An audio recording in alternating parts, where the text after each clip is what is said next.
Bueno, mi nombre es Antonio Zapata, soy historiador. Eh, bueno, a estas alturas soy un veterano. He sido profesor universitario a lo largo de la vida. Hace bastantes años estoy en la Católica, pero antes he sido profesor combi, estuve en varios sitios a la vez, con, digamos, a tiempo parcial aquí y allá.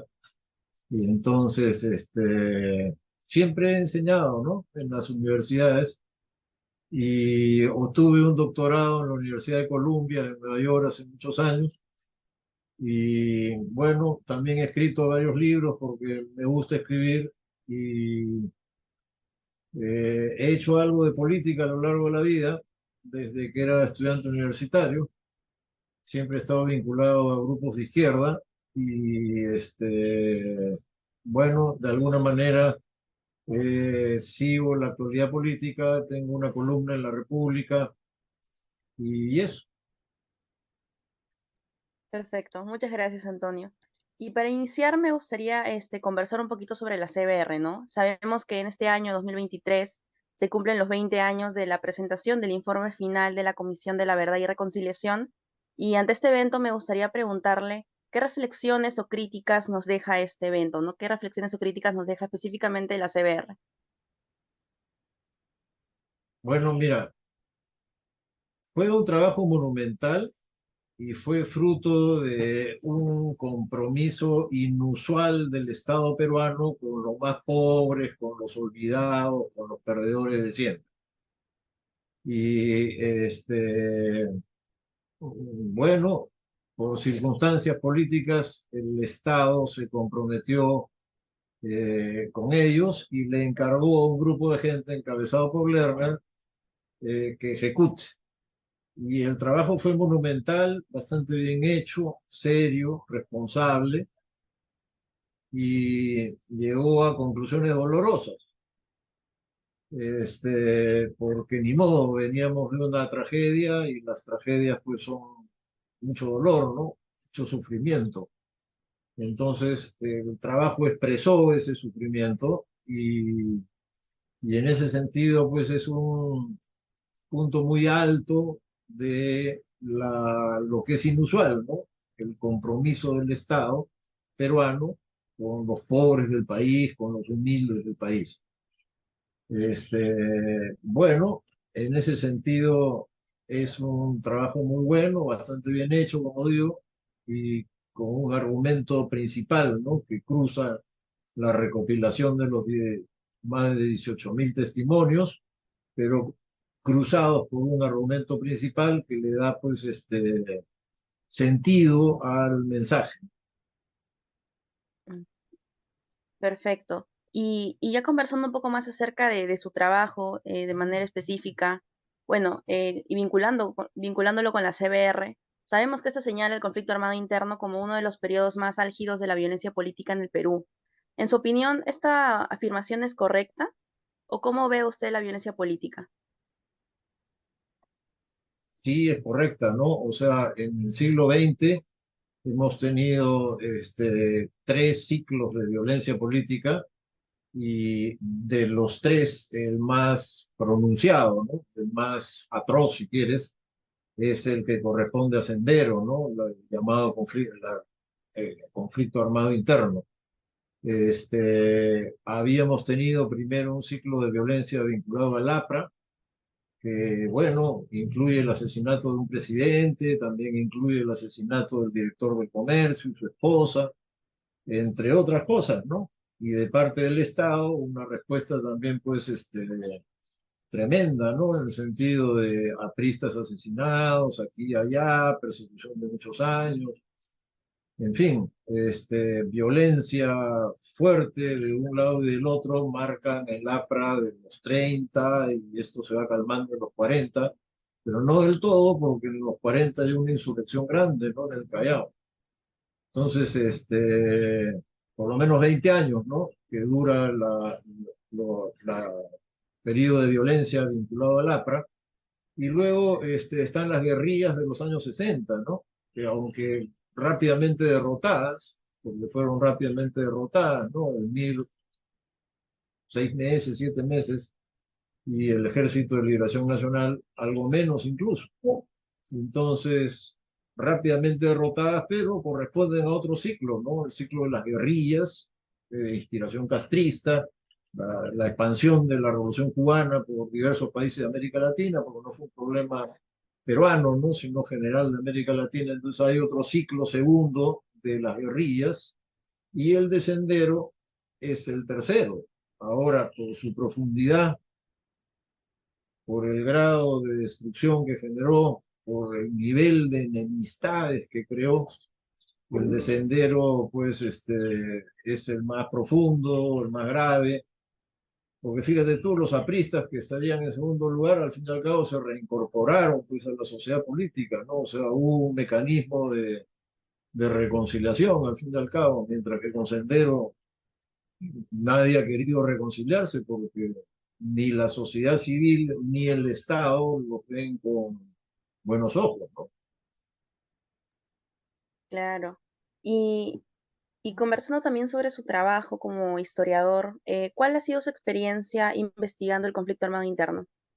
Bueno, yo tengo una experiencia singular porque por circunstancias particulares acabé yendo a las cárceles a dar clases de historia y en una de esas conocí a Elena Iparraguirre, que tú sabes quién es, ¿no? La esposa de Ismael Guzmán. Y entonces, bueno, conversando, después de la clase en el café, ¿no? Que se sirve siempre después de una reunión de este tipo, este, conversando, quedamos en que yo le hacía una entrevista.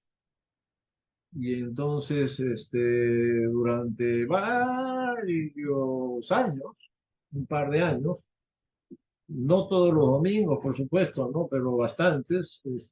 Fui a verla a la cárcel y sin grabadora, ¿no? Porque ahí no hay grabadora que pueda entrar, pero así conversando, a veces incluso sin papel, pero regresando a mi casa a meter a la computadora lo que recordaba de la conversación inmediatamente, ¿no?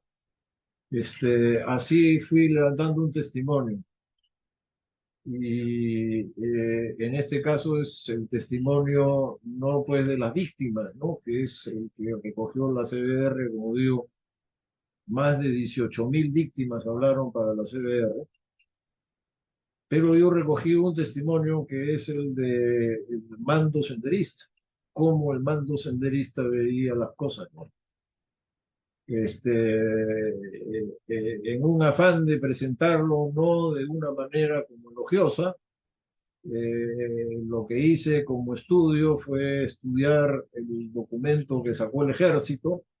El ejército publicó un libro, bastante bueno, por cierto, muy bueno, hecho en forma profesional, pero que es el punto de vista del ejército, ¿no? Se llama así, en honor a la verdad, el punto de vista del ejército sobre su lucha antiterrorista, algo así es el título, en honor a la verdad.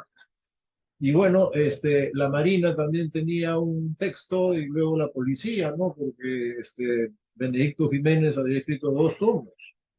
Entonces comparé con lo que yo tenía, que era lo de Elena Iparraguirre, la visión no de las víctimas, sino en este caso de los agentes armados que habían intervenido, la policía, el ejército, la marina y la dirección de Sendero.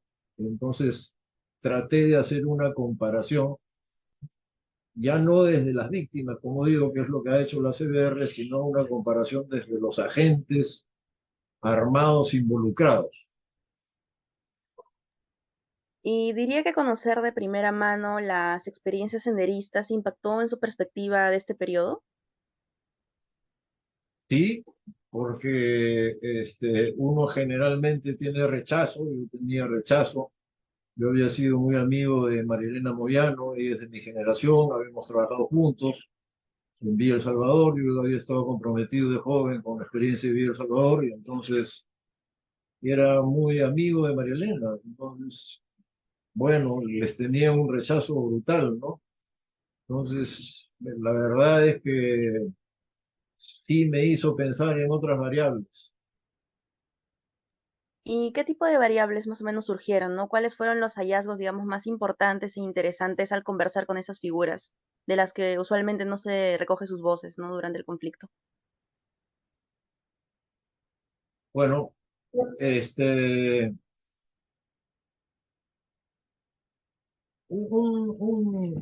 yo lo que quería conocer también era cómo eran sus mecanismos, ¿no? Entonces, si tú tienes en cuenta lo que hemos conversado antes, ¿no? De que el MIR había durado 7 meses, Sendero dura 12 años, ¿no? Hasta la caída de Abimael, ¿no? Desde que inicia la guerra, el 80 hasta el 92, 12 años. Entonces, ¿cómo lo logran? Eh, eh, y, y ahí entender que ellos funcionaban de una manera muy descentralizada, como que un pequeño núcleo tomaba una decisión y daba una orden en general, y esa orden era lo suficientemente general como para que pueda ser luego interpretada de diversas maneras en las bases, pero las bases escuchaban algún mecanismo, ¿no? De hacer llegar la orden general, y ellas eran las que hacían sus planes, las bases, ¿no? Eran las que organizaban acciones en su territorio de acuerdo a la idea general. Entonces, con este mecanismo caían las bases en acción, ¿no? Pero no ni conocían ni tenían relación, ni había un conducto directo que llevar arriba. Entonces, ese grado de autonomía, ¿no? Y de confianza en una descentralización de sus fuerzas es el que mantuvo, ¿no? Durante muchos años a la dirección protegida. Y a la vez entender pues a la policía, ¿no? Cuando la policía, a través de su experiencia, procede a formar un grupo, que es el GEIN, dedicado solamente a la cabeza, no se preocupen de nada más que de capturar a la cabeza. Entonces es la policía la que logra penetrar en la organización de Sendero, conocer cómo funcionaba la cabeza, cortar sus vínculos y finalmente capturar. Entonces, el desenlace, ¿no? Es fruto de las estrategias que ambos aplicaron.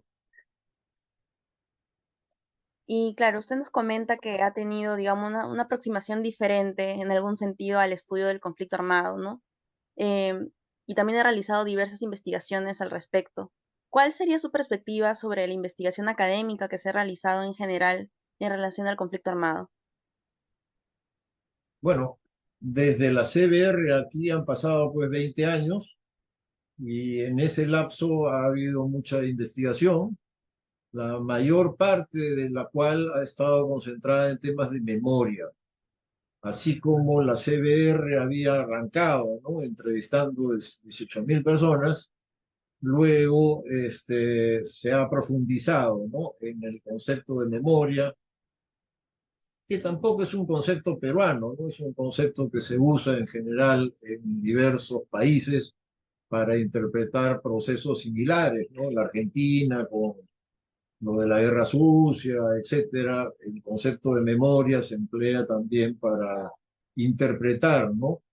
El periodo, y aquí en el Perú también. Entonces, siguiendo una onda internacional, en el Perú se ha trabajado mucho el concepto, el criterio de memoria, en este caso aplicado a recoger testimonios e interpretar la vida de las personas que fueron afectadas por el conflicto armado interno. En este ejercicio, a mi parecer, ¿no? Lo que se ha puesto de relieve es que en el campo lo que ocurrió fue que se enfrentan, ¿no? Dos fuerzas, Sendero y por otro lado las fuerzas del orden, y en ese enfrentamiento la población civil muchas veces acaba involucrada, sin querer queriendo, porque habían como en toda sociedad rural, muchos conflictos previos, disputas entre una comunidad y otra por linderos, disputas entre una comunidad y otra por una fuente de agua, o disputas al interior de las comunidades por el reparto de las tierras, por los pastizales. Entonces, como toda sociedad agraria, la sociedad ayacuchana anterior a la guerra tenía pues sus contradicciones internas y a la hora que empiezan a actuar grupos armados, esas contradicciones estallan. Eh, y bueno, entonces la población civil acaba involucrándose en la guerra, unos de un lado, otros de otro lado, sin saber muy bien por qué, ¿no? O sea, sin conocer toda la ideología, quiero decir, pero expresando sus pleitos internos y como mi enemigo, la comunidad de allá, se posiciona con uno y yo con el otro, y acá me mataron a alguien, y entonces yo en venganza, y así tú encuentras, por ejemplo, en Uchurrajay, las comunidades de la zona, ¿no? De Iquicha, estaban muy anti-Sendero y ya estaban luchando militarmente contra Sendero. Se habían matado mutuamente. Entonces, eh, el campesinado fue un protagonista desde el comienzo y eso creo es lo que entiende el ejército y por eso forman las rondas y entonces ese es digamos, el lado del ejército, ¿no? Si el anterior es el de la policía, este es el lado del ejército.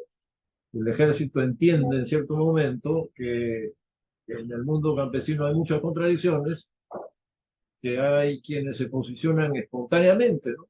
Contra Sendero y que es posible pues, articularlos para formar estas rondas que al final son las que derrotan a Sendero en el campo. Porque Sendero estaba derrotado en el campo cuando finalmente hace su movida a las ciudades, después de su congreso, es el año 89, que Sendero mueve fuerzas al campo, del campo a la ciudad, en búsqueda del equilibrio estratégico, que era la idea que tenía en esos días Aymar Guzmán. Y entonces, ¿por qué no? ¿Por qué Sendero mueve fuerzas del campo a la ciudad? Es porque en el campo estaba siendo derrotado. ¿Por quién? Por las rondas. Entonces, esa es la contribución del ejército, ¿no? En el campo y de la población civil, en primer lugar, de haber formado rondas en forma espontánea y luego el ejército las articula para enfrentar ya de una manera sistemática a Sendero y aislarlo. Entiendo. Y finalmente, ¿qué considera que es importante discutir o debatir ante estos 20 años de la CBR? Bueno, eh, yo creo que la contribución principal de la CBR es haber explicado que hubo terrorismo de parte de Sendero y del NRTA y que también lo hubo de las fuerzas del orden. Que las fuerzas del orden aplicaron mecanismos de terror similares o diferentes, no propios pues de la fuerza del orden, pero calificables con la misma categoría. Sendero había comenzado, pero la respuesta no respetó los derechos humanos.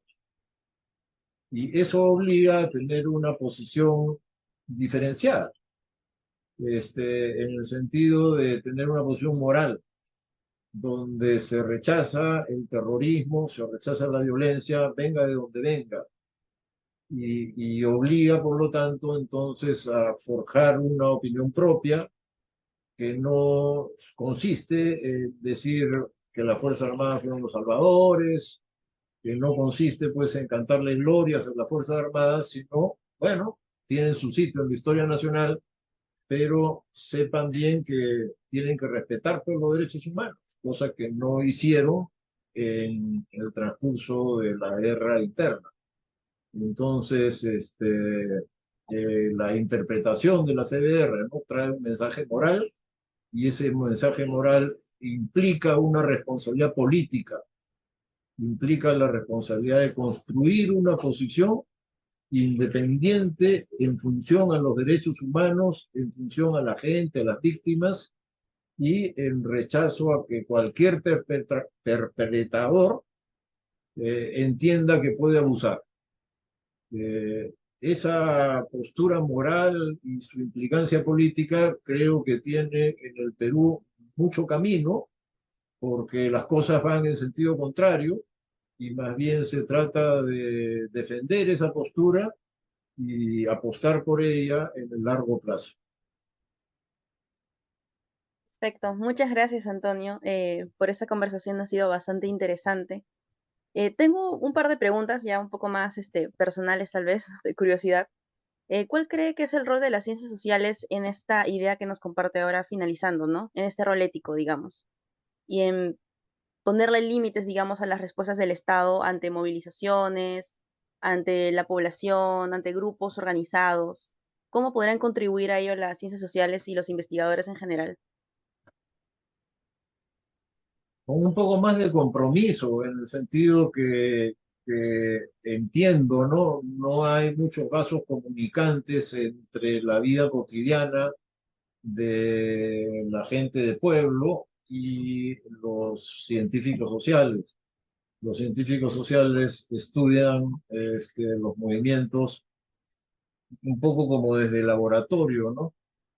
Y hay pocos instituciones, entidades, ¿no? Centros de educación, centros de cultura popular, en los cuales hayan conexiones prácticas, cotidianas, regulares, entre científicos sociales y sectores populares. Esos contactos han existido siempre, desde la época del anarcosindicalismo, ya a comienzos del siglo XX, y los hayas a lo largo de la historia, mientras que hoy, con las redes sociales y bueno, las transformaciones que han habido, me parece que se ha debilitado seriamente, que más bien ese contacto, ese puente entre el intelectual y el obrero, entre el intelectual y el populorum, ese puente siempre ha sido muy fértil. Y también algo que había escuchado bastante respecto a críticas a la CBR era esta narrativa del fuego cruzado, ¿no? De que uno se encontraba, de que el pueblo se encontraba entre los grupos subversivos, Sendero, MRTA y entre el ejército, ¿no? ¿Usted qué opina de esa narrativa? Creo que nos comentó un poquito hace un momento acerca de que el pueblo se vio, por decirlo de alguna manera, em, de alguna forma interviniendo, ¿no? A veces sin conocer el tema de ideología, pero sí de todas maneras intervino de diferentes maneras. Pero usted, ¿qué opina de esa narrativa que le menciono del fuego cruzado? Que no camina, pues, ¿no? O sea, los 20 años de investigaciones posteriores a la CBR han demostrado que lo que estás diciendo, ¿no? Que el campesinado al menos estuvo muy involucrado en la guerra, y unos tomaron una posición por unos, otros por otros. Ahora bien,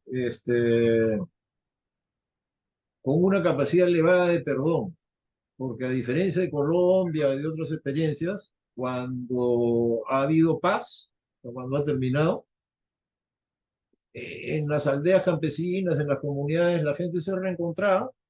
Seguramente los que ganaron se sienten más poderosos que los otros, pero nadie se ha matado. No hay ni un solo muerto post conflicto en el retorno y reorganización de las comunidades donde han retornado unos y otros. Entonces, sí protagonizaron la guerra, no fueron víctimas pasivas y sí han tenido elevada capacidad de perdón de la cual deberíamos aprender el resto de peruanas y peruanos. Sí, es bastante interesante porque justo en el tema de memoria se habla bastante del olvido, ¿no?